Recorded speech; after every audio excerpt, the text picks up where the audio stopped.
Varicose veins కి సరైన చికిత్స కోసం సంప్రదించండి ఎవిస్ హాస్పిటల్. నమస్కారం. మాఘపురాణం 3వ అధ్యాయంలోకి వచ్చాం. ఈ 3వ రోజు పారాయణలో ఏం చెప్తున్నారో విందాం.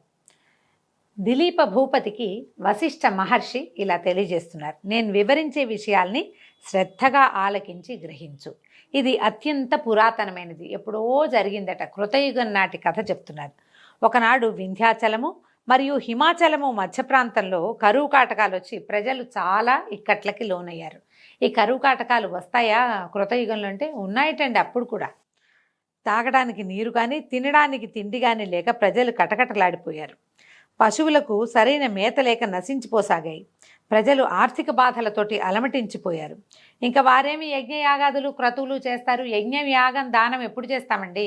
మనకు అబండెన్స్ ఉంటే, బాగా డబ్బులు అవకాశాలు ఉంటే అప్పుడు బోల్డన్ని చేస్తాం. లేకపోతే ఏం చేస్తాం? ఉపవాసం తప్పిస్తే ఇంకేమీ చేయలేకపోతాం. అయితే దేవతార్చనలు కానీ ధర్మకార్యాలు కానీ జరగలేదు ఆ కాలంలో.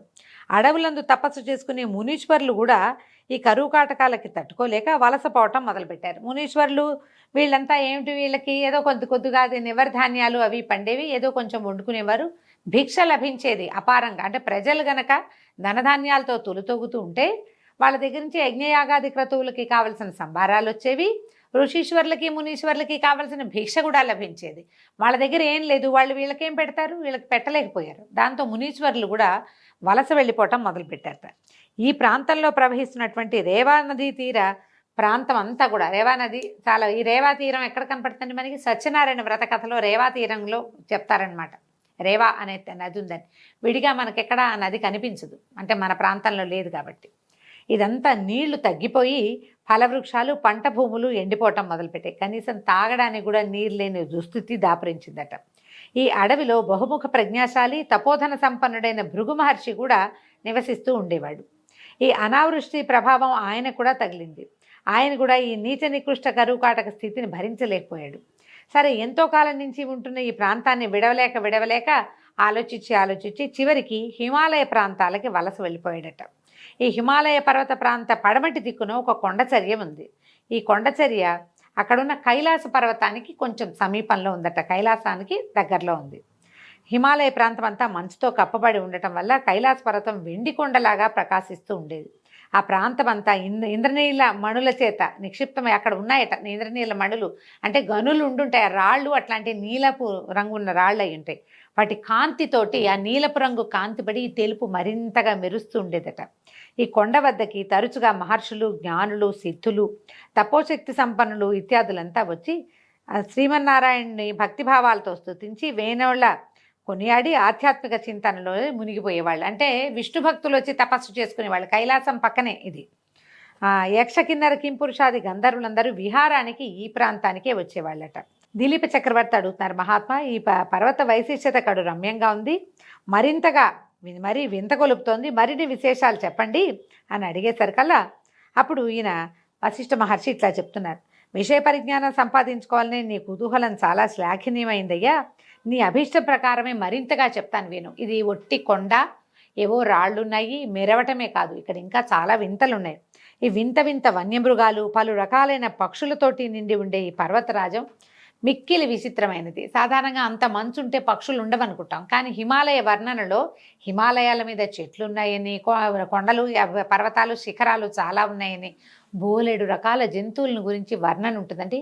కాళిదాసు రాసినటువంటి మరి కుమార సంభవ కావ్యంలో హిమాలయాల్ని భలే అద్భుతంగా వర్ణిస్తారు. చాలా బాగుంటాయి. ఇవి కూడా అందులో నుంచి చెప్తున్నారనమాట. ఇంతలి చెట్లు చిత్రాతి చిత్రములైన వర్ణములతోనూ ఫలపుష్పాదులతోని నిండి ఉండి కడు రమ్యంగా ఆకర్షణీయంగా ఉంటాయి. ఆ పర్వతరాజం 30 యోజనాల పొడుగు, 10 యోజనముల ఉన్నతమై అలరారుతూ ఉంటుంది. ప్రకృతి సౌందర్యాన్ని అంతటినీ సంతరించుకున్నటువంటి ఆ పర్వతరాజం దగ్గరికి భృగు మహర్షి వచ్చి ఆ పర్వతం యొక్క అందచందాలకు, సుందర నయనానందకర దృశ్యాలకు వచ్చెరువంది కడు సంతోషాన్ని పొందాడు. తాను తదేక దీక్షతో తపస్సు చేసుకోవడానికి ఇదే అనువైన ప్రాంతమని అనుకుని అచోటనే తన ఆశ్రమాన్ని నిర్మింపజేసుకుని తపస్సు కొనసాగించాడు. ఇట్లు కొంతకాలం అయింది. భృగు మహర్షి యొక్క తపస్సు నిర్విఘ్నంగా కొనసాగుతూ ఉంది. అత్యంత పరమనిష్టాగరిష్ఠుడైనటువంటి భృగు మహర్షికి ఆ ప్రాంతం ఎంతో తగినట్టుగా ఉంది. సంతృప్తిగా తపస్సు చేసుకుంటూ ఉండేవాడట. కొన్నాళ్ళు అయిన తర్వాత ఒకనాడు ఒక గంధర్వుడు భార్యా సమేతుడయ్యి ఈ పర్వతం మీదకి వచ్చి విహరిస్తూ తపస్సు చేసుకుంటున్న భృగు మహర్షిని చూశాడు. మహర్షి పట్ల ఆకర్షితుడై తన వృత్తాంతాన్నంతా చెప్పాడు. దగ్గరకు వచ్చి నమస్కారం చేశారు భార్య భర్త ఇద్దరు. అతను ఏం చెప్తున్నాడు, ఓ మహాత్మా, తమరు తపోశక్తి సంపన్నులు, సర్వజ్ఞులు కావున మీరు దయతలిచి నా కష్టాలని కడతీర్చమని ప్రార్థిస్తున్నాను అన్నాడు. అనేసరికల్ భృగు మహర్షి, గంధర్వ, నీకు వచ్చిన కష్టం ఏమిటి? నువ్వెందుకు విచారంగానో భార్యాద్వితీయుడుగా ఉన్నావు. భార్యాభర్తలిద్దరూ కలిసి ఉంటే ఇంకా కష్టమేమిటి? అదే కదా అత్యంత సుఖమైన సంగతి. ఇలా ఎందుకు బాధపడుతున్నావు? నీ వృత్తాంతం అంతా చెప్పు. ఏ విషయం వల్ల నువ్వు బాధపడుతున్నావో నాకు అర్థమయ్యేలాగా చెప్పమన్నాడు. అప్పుడు గంధర్వుడు చెప్పాడు, ఓ భృగు మహర్షి, నా కష్టాన్ని నేను ఏ విధంగా చెప్పను? నాకు పూర్వజన్మ పుణ్యఫలమున స్వర్గం ప్రాప్తించింది, కానీ నాకెందుకో పులి ముఖము కలిగినది. ఈ వచ్చిన గంధర్వుడు శరీరం అంతా అందంగా సౌష్ఠవంగా చక్కగా బంగారపు రంగులో మెరిసిపోతూ వివిధ రత్నాభరణాలు ధరించి చక్కగా ఉన్నాడు. కానీ అతని ముఖం పులిలాంటి ముఖం, పూర్తిగా పులిగా లేడు. కానీ ఒక రకమైన భీషణమైందంటే గండస్థలాలు అవి ఇలా గండరించి ఉండటము, కళ్ళు అవి విస్తారంగా ఉండటం, అంటే విశాలమైన నేత్రాలు కావవి, పులి కళ్ళు ఇట్లా పైకి లేవదీసినట్టుంటాయి. కనుబొమ్మలు తక్కువగా ఉండటము, మొహం గండుగా ఉండటం. అందమైన ముఖం కాదు, శరీరం చక్కగా ఉంది లావణ్యంగా, ముఖానికి ఆ లావణ్యం లేదు. పులిలాంటి ముఖ కవళికలు కలిగి ఉన్నాడనమాట. ఈ పులి ముఖంతో బాధపడుతున్నాడు. నాకు ఈ దురవస్థ ఎందుకు కలిగిందో తెలీదు. నేను చేసిన పాపం ఏమిటో నాకు బోధపడదు. మిగిలినవన్నీ బాగున్నాయి, నా భార్య కూడా చాలా బాగుంది అంటున్నాడు. ఈ పులి మొహంతో చాలా బాధలు పడుతున్నాను. ఎవరికి నా మొహం చూపించలేను. నన్ను చూసిన వాళ్ళంతా నేను పులినని పలకరించరు. మామూలుగా నడిచెళ్ళినా కూడా. ఈమె నా భార్య అత్యంత రూపలావణ్యాలు కలిగింది, మిక్కిలి గుణవంతురాలు, మహాసాధ్వి. అత్యంత పైగా నా వికృత రూపం వల్ల నేను అందరికీ దూరం అయిపోతుంది. ఈమె సాధ్వే, ఆ అమ్మాయి నాతోటే ఉంటుంది. ఈమె నాతో ఉండటం వల్ల ఆమె కూడా ప్రపంచంతో సంబంధం లేకుండా పోతుంది. అదొక బాధగా ఉందన్నమాట. నాకు ఈ రూపకారణాన్ని తెలిపి దాని నివారణోపాయం కూడా తెలపమని వేడుకుంటున్నానని పదే పదే ప్రార్థించాడట. గంధర్వుని వృత్తాంతము, అతని దీనాలాపాలు విని అతని వికృత రూపాన్ని చూసినటువంటి భృగు మహర్షి హృదయం ద్రవించింది. తన హృదయాన్ని ఎవరో కలచివేసినట్టు అయిపోయిందట. వికృత రూపంలో ఉన్న ఆ గంధర్వునికి ఎట్లాగైనా తన శక్తి కొలది సాయం చేయాలని నిశ్చయించుకుని, ఓ గంధర్వ కుమార, నీవు మిక్కిలి దురదృష్టవంతుడివి, భాగ్యహీనుడివి. నీ అదృష్టహీనత వల్లే నీకు ఈ దురవస్థ కలిగింది. మనిషిని కుంగదీసేవి 3: ఒకటి పేదరికము, పాపము, దురదృష్టము. ఇవి కుంగదీస్తాయి బాగా. కావున వీటిని నివృత్తి చేసుకోవాలి. ఇప్పుడు మనిషి అంటే వీడు గంధర్వుడు కదా, ఆ గంధర్వుడికైనా సరే ఇలాంటి సమస్యలు వస్తాయి. మనం చాలా పురాణ గాథలు వింటుంటాం. గంధర్వులు, యక్షులు వీళ్ళంతా కూడా ఏదో ఒక శాపానికి లోనే మానవ జన్మెత్తాల్సి వస్తారు. రకరకాల నానాయోనుల ఎందు పుట్టాల్సి వస్తారు. వాళ్ళకు కూడా వస్తాయి. పూర్తిగా దేవయోనులు కాదు, వాళ్ళు పూర్తిగా దేవతలు కాదు, ఆ జాతులకి చెందిన వాళ్ళు. దానివల్ల వాళ్ళకి స్థానభ్రంశము, పదవి భ్రంశము, శరీరమే లేకపోవటము, ఇలాంటి రకరకాల అవస్థలు వస్తాయి. అందుకని దానికి చెప్తున్నారనమాట. ఇది ఒక మాఘమాస స్నానం వల్లే సాధ్యం. దీనికి అదే పరమౌషధం.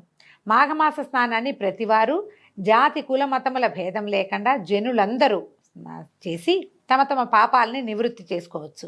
కావున నీవు కూడా నీవి భార్యతో సహా ఈ మాఘమాస పర్వదినములందు నదీ స్నానాన్ని చేయి, నీకు శుభములు చేకూరగలవు. ఇప్పుడే మాఘమాసం మొదలైందని చెప్తున్నారు. ఇది మాఘమాసమే కాబట్టి మీ ఇద్దరు నదీ స్నానం చేసి పవిత్రులై విష్ణు పూజ నిర్వహించండి, మీకు మేలు కలుగుతుంది అన్నారు. మాఘమాస నదీ స్నానం చేసుకునేసరికి నీ కష్టాలు తొలగిపోతాయి, భయపడద్దు, నీ మనోవాంఛ నెరవేరుతుందని మునిపుంగవుడు మాఘమాస విశిష్టతని వివరించాడు. ఇప్పుడు చూడండి, మనం మామూలుగా ఏం చెప్తున్నాం, సూర్యారాధన అని చెప్తున్నాం, విష్ణువారాధన అని చెప్తున్నారు. ఈ మాఘంలో స్నానం చేసి విష్ణువాలయాన్ని దర్శించడం చాలా మంచిది, విశేషమైంది. విష్ణువాలయాన్ని దర్శించలేని వాడు సూర్యుడి ముఖం దర్శనం చేసినా కూడా ఫలితం లభిస్తుంది. 4 రోజుల పాటు రోజు పొద్దున్నే లేచి స్నానం చేసి సూర్యుడి ముఖం చూడండి. మీ ముఖ వర్చస్సులో ఎలాంటి మార్పు వస్తుందో మీకే తెలుస్తుంది.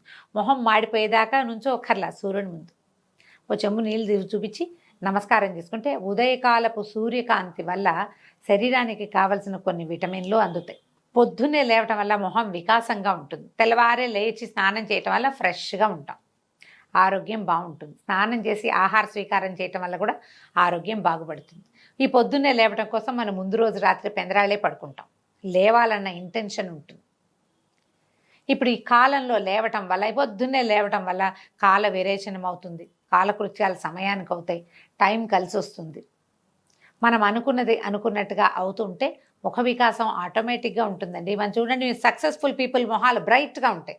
సక్సెస్ అంటే అదేమిటో వ్యాపారం బ్రహ్మాండం పగలగొట్టాలని అనుకోక్కర్లేదు. మనం రోజు అనుకున్న ప్లాన్ ప్రకారం సరిగ్గా పని జరిగినా కూడా సక్సెస్ఫుల్ అయినట్టే, సక్సెస్ అవుతాం. ఆ సక్సెస్ వల్ల మనకి ముఖంలో వికాసం ఆటోమేటిక్గా వస్తుందండి. అదే చెప్తున్నారు, మాఘమాసం అత్యంత విశేషమైనది. దీనికి పొద్దున్నే లేవడం, ఈ స్నానం చేయటం, సూర్యారాధన లేదా భగవద్ ఆరాధన, మనం ఏది ఆరాధన చేసుకుంటే మన ఆరాధన క్రమాన్ని బట్టి మనం ఇంకేం చెయ్యం. మనకి సూర్యారాధన లేదు, ఇంకో ఆరాధన లేదు. కానీ సూర్యుడు అందరికీ అవసరం కదండి. ఆరాధన లేదు, సూర్యుడు మీకు వద్దా? కావాలి ప్రతి వాళ్ళకి. సూర్యుడే కదా మన రోజుని నడిపేవాడు, మనకి పచ్చదనాన్ని ఇచ్చేవాడు, మన కళ్ళకి వెలిగిచ్చేవాడు, మన ఇంటికి ఆరోగ్యాన్ని ఇచ్చేవాడు సూర్యుడే.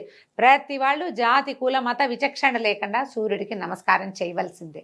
అది ఖచ్చితంగా చెప్తున్నారు. చూడండి, పురాణాల్లో కూడా జాతి మతం అని ఎందుకు చెప్పారు? నేను సూర్యుడిని ఆరాధించను, నేను గణపతిని ఆరాధిస్తాను అనేవాళ్ళు ఆ కాలంలో కూడా ఉన్నారు. గాణాపత్యము అలాంటి మతాలు ఉండేవి. అయినా సరే సూర్యుడికి నమస్కారం చేయాలి, స్నానం చేయాలని చెప్తున్నారు. గంధర్వుడు అతని భార్య కూడా శ్రద్ధగా ముని చెప్పిందంతా విన్నారు. మాఘమాస మహాత్మ్యాన్ని గ్రహించారు. వెంటనే సమీపమునందున్న నదిలో ఆ సతీ సమేతంగా గంధర్వుడు ముని చెప్పినట్లే స్నానం చేశాడు. అయితే కథలో చెప్తారంటే అంతే, ఇలా ఒక్కసారి స్నానం చేయగానే ముఖవర్చస్సు మామూలుగా అయిపోయిందని. ఈ నెల రోజులు మాఘ స్నానం చేయటం వల్ల, సూర్యారాధన చేయటం వల్ల, విష్ణువారాధన చేయటం వల్ల మాఘం అవగానే అతనికి ముఖంలో మార్పు వచ్చిందని పద్మపురాణంలో చెప్పబడిందండి. మామూలు పురాణాలు ఒక్కసారి చేస్తే అయిపోతుంటారు, ఒక్కసారి చేస్తే కాదు, సమయం పడుతుంది, కానీ అవకాశం ఉంది. అయితే క్రమంగా అతనికి ముఖంలో ఉన్నటువంటి పులి రూపం పోయి అందమైన ముఖవర్చతోటి వెలిగిపోసాగాడు.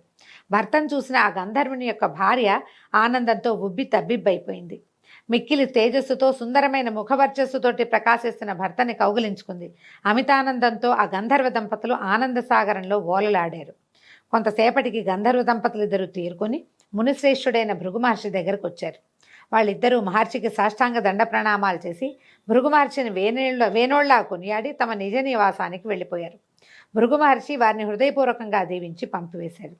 ఈ విధంగా ఈ పులిముఖం కలిగినటువంటి గంధర్వ యువకుని చరిత్రని వశిష్ఠ మహర్షి దిలీప మహారాజుకు విన్నవించి, రాజా విన్నావు కదా ఈ మాఘమాస ప్రత్యేకత, కాబట్టి మాఘమాసంలో కేవలం నదీ స్నానం చేస్తేనే ఎలాంటి పుణ్యం సిద్ధిస్తుందో తెలుసుకున్నావు, కాబట్టి ఈ మాఘమాస స్నానాలని విశేషంగా చేయాలని ప్రచారం చేయమని దిలీప మహారాజుకి వశిష్ఠ మహర్షి తెలియజేశారు. దీంతో 3వ రోజు పారాయణ పూర్తయిందండి. రేపు ఉదయం 4వ రోజు పారాయణతో మళ్ళీ కలుసుకుందాం. నమస్కారం.